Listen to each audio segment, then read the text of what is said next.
Okay, we start the topic of the acromioclavicular joint injury as a continuation of the sternoclavicular and the clavicle fracture, now to the acromioclavicular joint injuries. The acromioclavicular joint is a synovial joint it's a plane type, a plane variety. It's a synovial type joint and of a plane variety. The acromioclavicular joint consists of an articulation between the lateral end of the clavicle and the acromion of the scapula. But actually, and unlike other joints, it has two atypical features. It has the articular surface of the joint is lined with fibrocartilage, not hyaline cartilage like other joints. And the joint cavity is partially divided by an articular disc. It's like the meniscus in the knee, an intra-articular disc. And actually, this disc disappears by time. I think about the age of 40, it disappears by transforming into bone. This is the acromioclavicular joint. I think the arrow is clear here. The acromioclavicular joint, it's an articulation between the clavicle here and the acromion. There are three ligaments, three main ligaments. Actually, the acromioclavicular ligament and two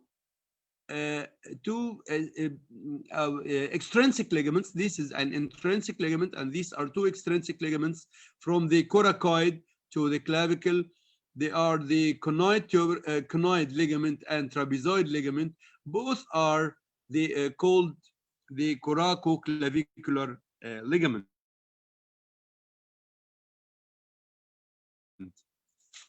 Actually, the intrinsic ligaments, named the coracoclavicular ligaments, are very valuable and strong for the stability of the acromioclavicular joint. The acromioclavicular ligament is responsible for the anteroposterior stability, and the conoid and trapezoid ligament, named the coracoclavicular ligament, is responsible for the superior-inferior stability. And the injuries of the acromioclavicular joint are common, accounting for up to 99% of the caudal girdle injuries, and it's more common in males, unfortunately, and occurs with direct blow to the shoulder, and often may occur with falling onto the shoulder. As we have mentioned, there are intrinsic ligaments. This is the acromioclavicular ligament, and it runs horizontally from the acromion to the clavicle. And the extrinsic ligaments are the conoid and trapezoid ligament. The conoid arises from the conoid tubercle to the clavicle, and the trapezoid from the trapezoid line to the clavicle, to the undersurface of the clavicle in an oblique manner, giving the superior-inferior stability, of course, with some obliquity. The motion of the acromioclavicular joint is usually a gliding movement, and a little bit of rotation, about 40 to 50 degrees. And the main stabilizing factors are the capsule and the ligaments. The capsule and the acromioclavicular ligament, as I have mentioned, it controls the horizontal motion and the anteroposterior stability.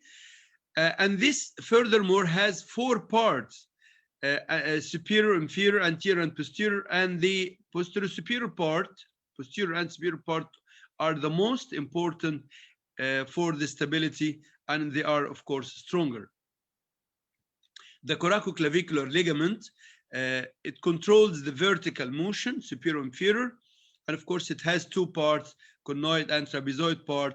The conoid part is the medial part and inserts about 4.5 centimeters medial, and the trapezoid part is lateral and inserts about 3 centimeters medial to the lateral edge of the clavicle. And there are dynamic stabilizers. The dynamic stabilizers are, of course, the muscles from anteriorly, the anterior part of the deltoid, and from posteriorly, the trapezoid. And these are the motions. I've mentioned before that the intra-articular disc, this is like that. This is between the acromion and the clavicle. There is an intra-articular disc. It's a fibrous disc, fibrocartilaginous disc.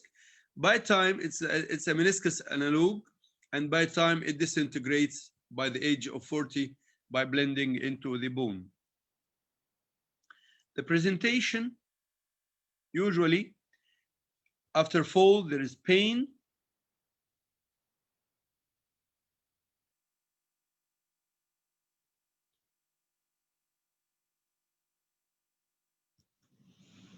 Usually there is pain after falling over the acromioclavicular joint, and maybe a dimple. I think there is a slide that will be more later, we can see it.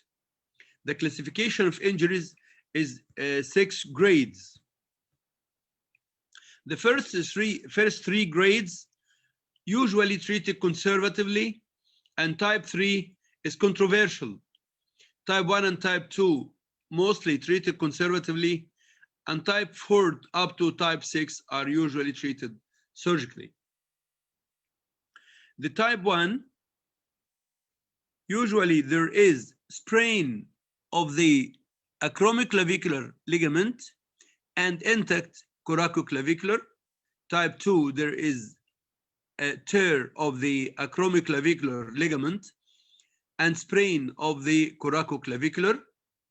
Type 3, both ligaments are torn and the clavicle is displaced up, but the degree of displacement ranges from 25 degrees up to 100%, but not more than 100% displacement, even less.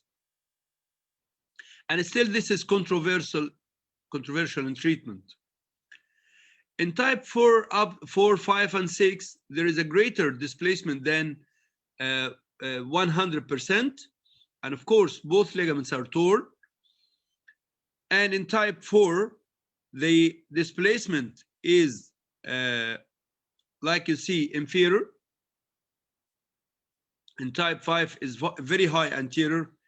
And in type 6, it is displaced inside the deltoid itself. The type 6 is inferior displacements, like you see.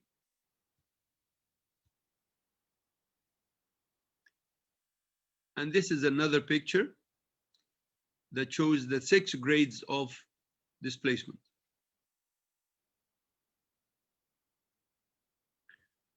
Clinically, the patient presents by, like the picture we see now, is complaining of pain, and pain is referred to the lateral end of the clavicle, usually the shoulder, superior part of the shoulder, and history of fall typical to that injury.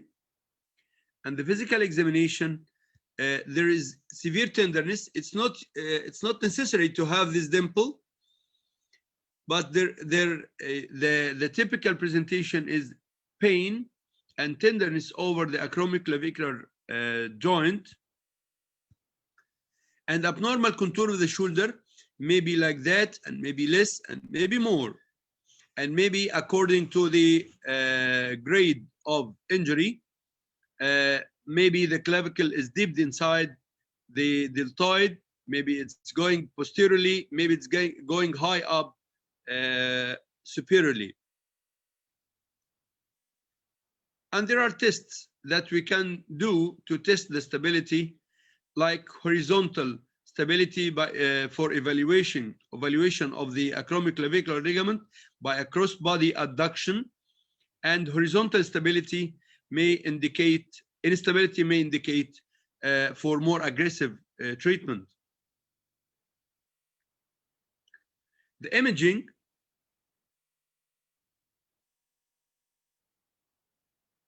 the first most important is the bilateral anteroposterior view of the acromioclavicular joint, like we see here. This is to compare the other sides to compare each side, the acromioclavicular joint here and here, to see the degree of displacement and to measure the distance between the coracoid and the clavicle on both sides.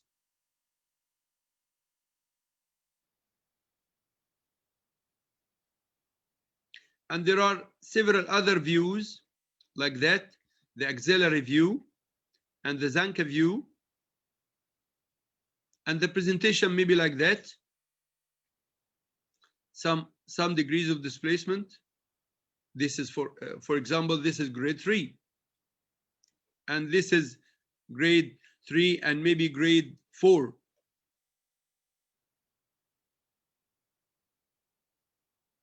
The treatment depends upon the degree of injury, and the conservative treatment is indicated for grade 1 and 2 typically, but in grade 3, most of us treat grade 3 by a conservative measure in the form of sling, rest, non-steroidals, immobilization, and maybe after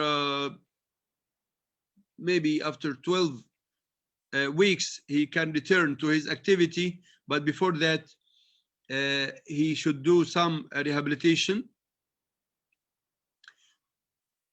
The outcome in the conservative treatment is acceptable, especially in patients of grade 1 and 2, and grade 3 is controversial. Some prefer operative. I myself prefer conservative.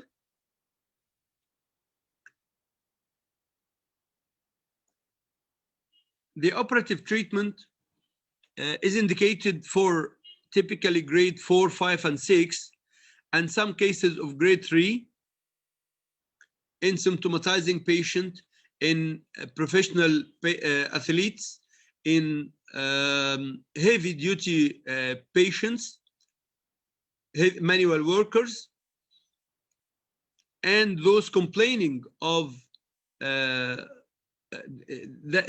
they want a strong shoulder and very rapid regain of the shoulder movements.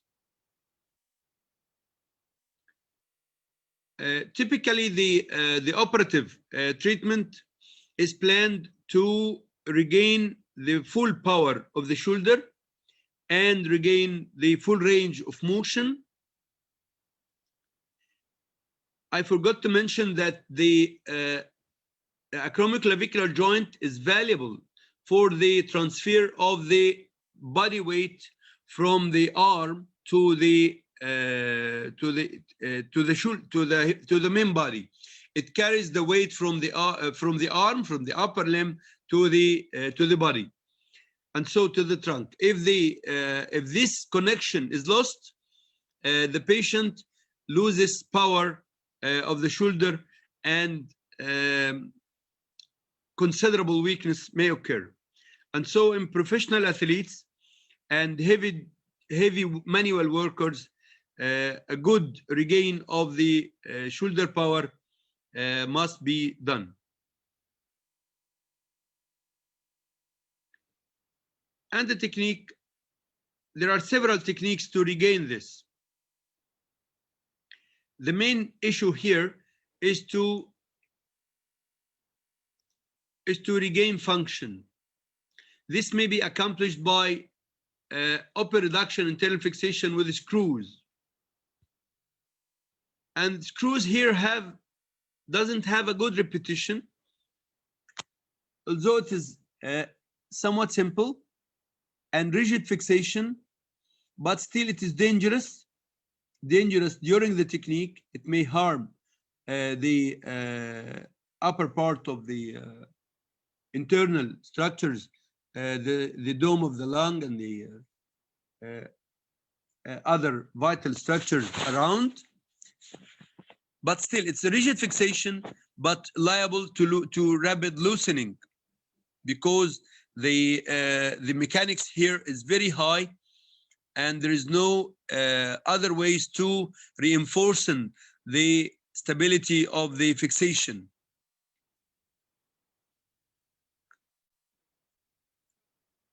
Other methods are the fixation with the anchors and fiber wires.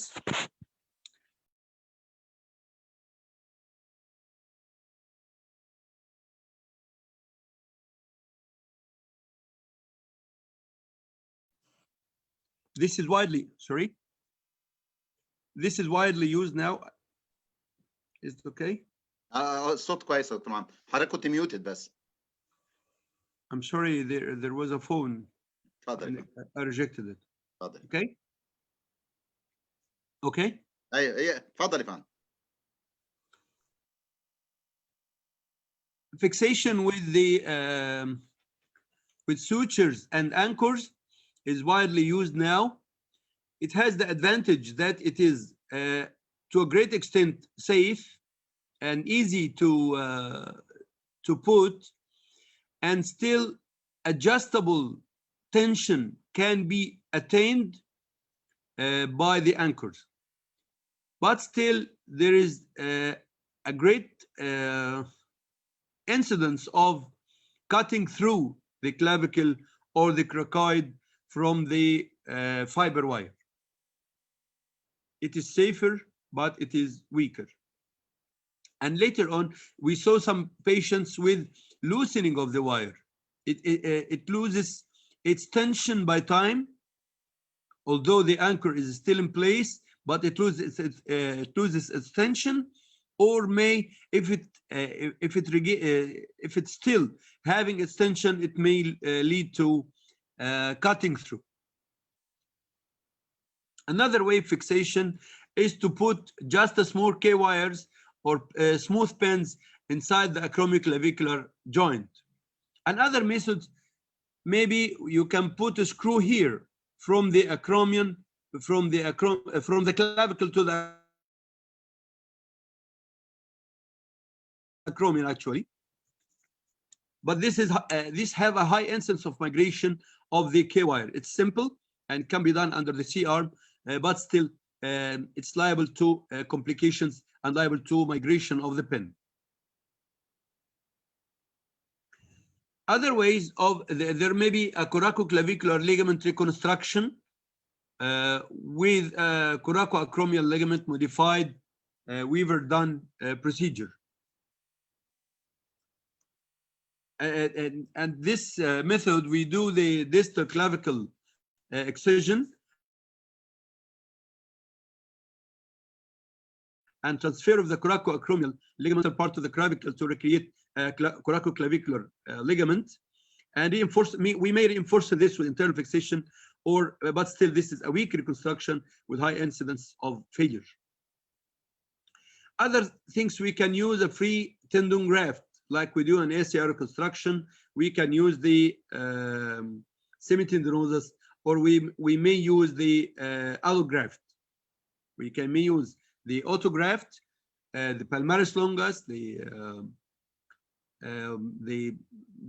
semitendinosus, or we may use an allograft, tibialis anterior allograft, for example. And also we may reinforce this with internal fixation.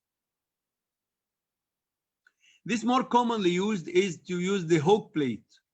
This is indicated in the grade 4 when the clavicle is high, is going up high. This is, I think, widely used, and it's still increasing use. Like you see here in the plate, some of our colleagues use the same plate and put a longer screw here from the clavicle down to the coracoid to have two methods of fixation: to fix the clavicle under the acromion by the hook, and to fix it to the coracoid using a longer screw. But still, this screw is liable to loosening. And the disadvantage of this method is that, like Professor Rami Zahar said, this plate must be removed after a while. It's not liable to be left there forever. Thank you for listening, and I hope I tried to be comprehensive as far as I can. I hope I delivered my message. I think the the main frame of this joint is two main big issues. Either conservative in grade 1 and 2, and maybe grade 3, a greater number of patients of grade 3 could be conserved. And the other group is operative treatment for grade 4, 5, and 6. And of course, it's an open reduction. And the methods of reduction, like I've mentioned before, everyone had advantage and disadvantage. And you do what you are comfortable with, and what you master it well. Thank you.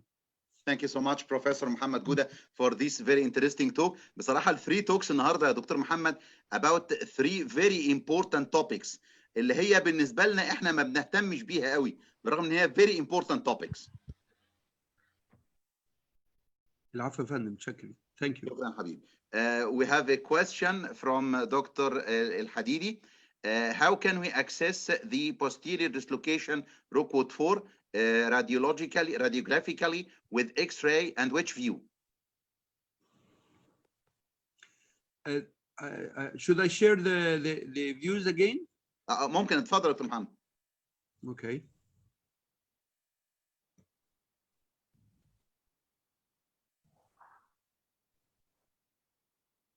I tried not to talk too much about this. You have three types of X-rays. The first one is like what you've seen, the bilateral anteroposterior view. And the second one, the Zanke view, allows you to see this. This is, you go kifalad, you go up with 10 to 15 degrees, and then only just 50% of the standard anteroposterior penetration. Just lower the dose of the X-ray and go up. You can see the clavicle going posterior, and you can see this relation. And of course, you need to have more than one view and reconstruct in your mind the view. Like you see this from the other side, from this side, from the anteroposterior, and then from the Zanke, and then from the axillary lateral view, and reconstruct and imagine by your 3D imagination the direction, and to grade the displacement. And of course, there is 3D reconstruction CT. I prefer to talk about the standard plain X-rays just for education. Yes, sir. Another question from Dr. Mohsen Yahya. Repair of ligaments done arthroscopically or open? Usually open, sir. Usually open. Arthroscopic, this needs a great training to have it.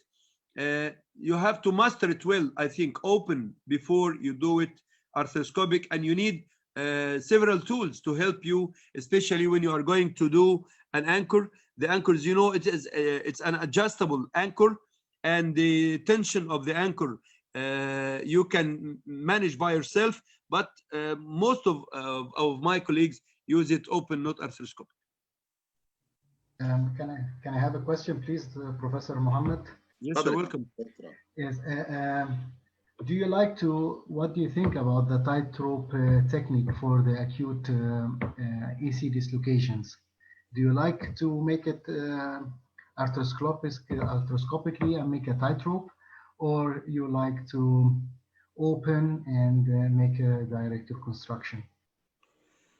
I think my opinion and my experience, open is easier to do it.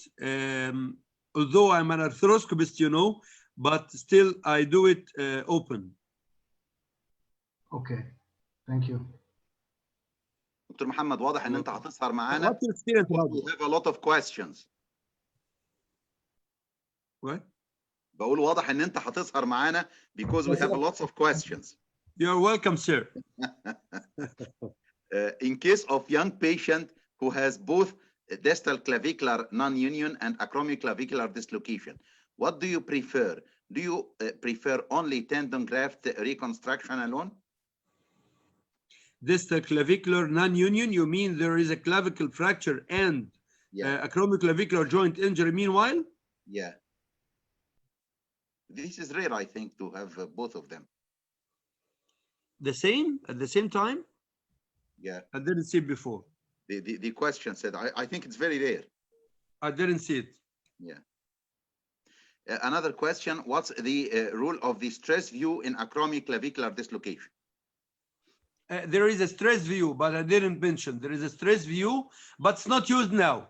The patient lifts weight in his hands and stand, and we have the X-ray. Sometimes the Danka view is done with the stress, with weights inside in the hands of the patient. Yes. Another question, Professor Mohammed. I see some trials of acromioclavicular ligament reconstruction ended in acromioclavicular arthrodesis. I ask if there is relation between preserving the acromioclavicular capsule and intra-articular disc to prevent this? To prevent what? To prevent the arthrodesis, acromioclavicular arthrodesis. Some cases may end in arthrodesis. I think it's not arthrodesis. It's some sort of maybe ankylosis. It's not arthrodesis. Anyhow, the movement, the acromioclavicular movement is minimal, as I've mentioned before, but still it's very important for the transfer of the weight from the arm to the trunk. And still, sometimes before they did the screw, the acromioclavicular screw. And this is like some sort of arthrodesis. And the wires aiming at fixation, sometimes it aims at healing like arthrodesis, all the same. But still, after removing of these implants, there is some sort of movement is created. The repair of the capsule here, I don't think it's necessary. And of course you do it, but it's not the aim. The aim is fixation of bone to bone. Yeah. One of our colleagues is asking about failure of Weaver-Dan procedure and what to do in case of its failure.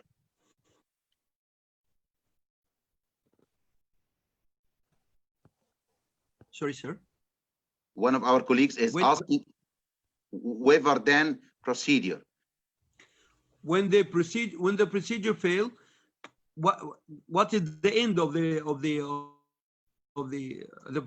presentation of the patient? What is the complaint of the patient? Yeah. If he is complaining, the patient is assessed according to his age, according to his complaints, according to physical demands, according to the final presentation of after this operation. If it is still complaining, we may go for revision. And I think the last option of the screw of the plate, hook plate, may help there. Yes, Dr. Omar is asking about the after the operation, open reduction and internal fixation. What range of movement do you allow, and how many weeks after the operation? 8 weeks. I think 8 weeks is enough for the 6 to 8 weeks for fixation. It's not fixation, just we may do sling, no more sling and swath like we have do. After that, we allow gradual movements, pendulum exercise first, and then gradually we go to rehabilitation. After 12 weeks, he's allowed all his range of motion. And of course, exercise of muscles around the shoulder, which sometimes go weak after the operation. Yes. The last question, Professor Mohammed, is asking about the stress view have already mentioned, and can it be used for injury grading or relevance for operative decision? It's not used, as I've mentioned, it's not used nowadays. Stress views, it wants to have the magnitude of the injury. You don't need to do this. You just see, if you do just a plain X-ray, without any stress, and you find the clavicle is going up no more than 100%, and it's still questionable. When there is question, so we interpreted this like for conservative. my opinion is when you are when you are in doubt, so go for conservative. If there is a great displacement, okay, this is for an operative and there is no debate. The debate is in the questionable cases of grade 3. And in these patients, you can go for, if it is almost 100% displacement and you need to do more, don't neglect the clinical test of ballotment test to test for the clavicle to see it is going up, and the dimple test when you see on the skin, and the CT scan, 3D reconstruction CT scan, and you may do even the MRI to see the extent of soft tissue injuries. Myself, I don't do the stress views. Professor Mohamed, may you please stop sharing screen? Okay, sorry. Okay. Thank you so much, Professor Mohamed Gouda, for this very interesting talk. Thank you, Dr. My dear friend, Dr. رامي زهار. احنا يعني سعدنا بوجودك معنا يا دكتور رامي النهارده. ربنا يخلي حضرتك. انا مبسوط ونشكر جدا. طبعا استاذنا الكبير بروفيسور ميجر جنرال احمد عبد السميع for this excellent scientific night. واشكر اخي بروفيسور حسام البيجاوي for being with us tonight. النهارده كانت بدايه كورس الابر ليمب تروما. We will continue tomorrow. Tomorrow ان شاء الله احنا عندنا سربرايز مفاجاه كبيره جدا. It's a very important day tomorrow ان شاء الله. We will have Professor Bassem El Hassan from Harvard University will speak about scapulothoracic dissociation. Professor Bassem is one of the eminent stars in the United States in shoulder surgery. And after his presentation, we will have another presentation by Dr. Hatem Jalal Zaki, Professor Hatem Jalal Zaki, Professor of Orthopedic Surgery, Asyut University, and SICO Treasurer. Professor Hatem will speak about scapular fractures. Tomorrow will be the scapular day. See you tomorrow, inshallah, at 10 p.m. وتصبحوا على خير. مع السلامة. مع السلامة. مع السلامة يا فندم. مع السلامة دكتور محمد. مع السلامة دكتور حسام. مع السلامة دكتور عبد السميع. مع السلامة. مع السلامة. مع السلامة يا رامي، وحشني. وحضرتك والله جدا. شفت المفاجآت بتاعتي يا دكتور محمد؟ جميلة والله يا محمد قوي، والله متشكر. رامي وحشني قوي، أنا مش مصدق إن أنا شايفه بقالي كتير. وحشنا كلنا والله، وحشنا كلنا. أنا جيت ميونخ وما أعرفش إنك موجود، والله لو أعرف لكنت جيت لك. لا أنا كنت معاك في ميونخ السنة اللي فاتت بقى، ورحت مخصوص أقابله هناك. يا باشا أنا كنت عند مهوف يا رامي. والله؟ جيران يعني. والله لو أعرف ما يعني ما حدش قال لي، لو أعرف كنت جيت لك. خلاص مفيش مشكلة، المرة الجاية جايات قريبة إن شاء الله. باقي إن شاء الله. لما تيجي مصر عايزين نشوفك. سعدنا بوجودكم كلكم معانا إن شاء الله. ربنا يخليك معاك. شكرا يا دكتور محمد. تصبحوا على خير. مع السلامة دكتور حسام. مع السلامة. مع السلامة. تصبحوا على خير. شكرا دكتور محمد، مع السلامة.